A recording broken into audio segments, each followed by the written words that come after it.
We'll go to the earliest ever relegation 6-pointer in the Premier League. It's 19th versus 20th, two teams with 2 defeats from 2 games played. It's Everton versus Wolves, a cracker here at 3 o'clock. Everton 2.42, Wolves are available at 3.35. The draw is 3.4. Both teams to score yes is 1.87. That's favoured in that market versus no. The Asian handicap line sees Wolves get a quarter of a goal head start at 187, and the goal line for this is 2.5, and that's shaded towards the under. So, Adrian, you wanted to speak about this game. I guess in general how big a game it is for both clubs, particularly if one was to lose. But yeah, set up the game for us because both sides have not been good in front of goal. It's huge, isn't it? Yeah, you sense that these two will be in the relegation picture, don't you? And look, Everton, pretty diabolical start. Played okay, actually, against Fulham at home on the opening day. Created lots, couldn't score. Obviously, they were diabolical at Villa Park. Wolves played great at Old Trafford, really, really unlucky. And then they get annihilated at home to the Seagulls, don't they? And the way that they defended some of those breakaways was alarming, I think, for Gary O'Neill. When I look at this match from a betting perspective, I can see it from all sides. I really can. I had 3 completely different choices here, and I can easily make a case for all of them. One being Wolves on the handicap, Wolves plus a quarter. Wolves have a good record at Goodison. They've won their last 2 games there. And the way they played at Old Trafford, you'd back them to beat Everton, who don't have a good home record.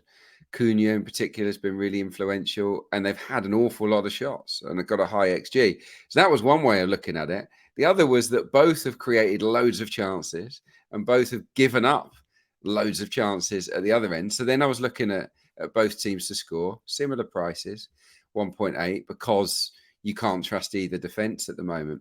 But I've landed on unders after all of that, which I think is probably the most obvious play. It's at 1.8 again. The other 2 were 1.88. I picked this one purely on the basis of it can either team score 2. Genuinely. I mean, does anyone think that they're going to score 2 goals? It feels so unlikely. And I'll tell you why it feels unlikely, because for Everton, at home, it's happened once in 20 games. Once in 20 games since the start of last season have they scored more than 1 goal. So that's a shocking statistic, Adrian. Yeah, but wait for Wolves. They've scored 1 or less in 18 of 20 away games. So, you've got 3 of 40 matches where the teams have scored more than 1. So on the basis of that, you have to go unders. I think it's the obvious play. Now, of course, they might be so bad, of course, at defending that this is the exception to the rule, and they do score 2 or 3 goals, one side or even both. But the stats tell you that this will be low scoring because the finishing is so woeful from both teams. And I do think the fact that it is a 6-pointer will force both managers to be a little bit cagier.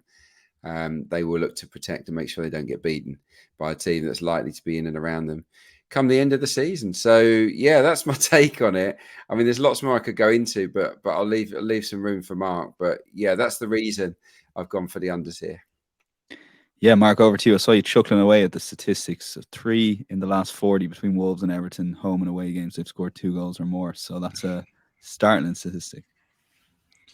Astonishing. I don't think I'm going to be able to better that stat on this podcast or possibly this season, in fairness. So, I've come at this game with the same selection with similar viewpoints as well. I was tempted by Wolves with a quarter goal start, not so much Everton, but I've landed on a 2.5 goals for different sort of mindset really to Adrian. He's saying, can either team score 2 goals or more? I just think it gives you so much on your side, really. Both teams to score no is around even money, which I assumed Adrian might be hunting. That's normally one of his kind of favourite plays in these kind of games. But I prefer unders just because it gives you that bit more security, a bit more on side. You're kind of guarding against the 0-0, the 1-0, the 2-0, either way, as well as the 1-1. So, I cannot see either team sort of running away with this 3-0.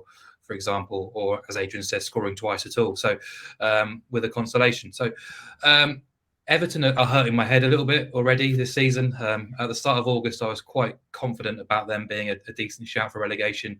But by mid-August, I was starting to wonder whether the nucleus was there for a team who could be more than solid enough to stay up, really, because I think there is a spine there which can be decent if they're available, and that's the issue at the minute. Is Calvert-Lewin looks like he's going to be missing out again after the whack he took last week.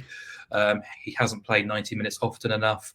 If he was available against Fulham, they might have got a result out of that game. They didn't. I know Danjuma came off the bench and was lively enough, but ineffective as well. And then you look to your sort of key players of Villa Park, and you've got Keane and Pickford making glaring errors. You've got a 38-year-old left back doing similar. Just a bit of a shambles, really. And the pressure's on, really. For Wolves, much more positive, really, because they were very good at Old Trafford, but the same old issues about finishing applies. And I think the Brighton game looks worse than it really was. They missed a lot of chances again. Some real naivety, as Adrian alluded to, in the second half, when they went chasing a little bit and got done. But if you look at the actual figures, the shot count was 16 all against Brighton. I think it was 12-11 in terms of shots in the box. The XG was almost exactly the same as well. So Wolves are a little bit loose at the minute, conceding goals and opportunities, but they are creating plenty. The issue is who's going to score them, and Cunha's probably the most likely, but you started Fabio Silva last week, who has got 4 goals and 56 Premier League appearances. He's not the answer, so I'm not sure what it is. They've had 39 shots this season. Only Brighton have had more shots in the Premier League, and Wolves scored just once, and that was a consolation when 4-0 down. So Núñez obviously getting that stupid red card that will thwart them going forward. They've lost Ruben Neves, who's a huge influence, especially from dead ball situations.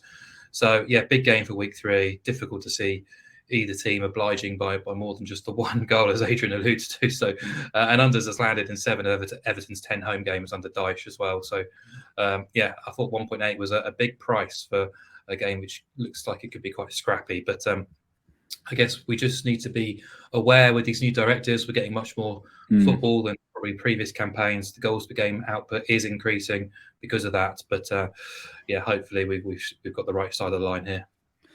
Yeah, I just stat checked that stat, Adrian. Absolutely sensational stat. Unbelievable. I just went through Everton's home games last season. It's amazing watching them 1 by 1 not score more than 1 goal. And in Wolves, one of them was away in Goodison, the 2-1, as you said. So yeah, fascinating statistic. We're locking that as a bet under 2.5 goals, 1.8.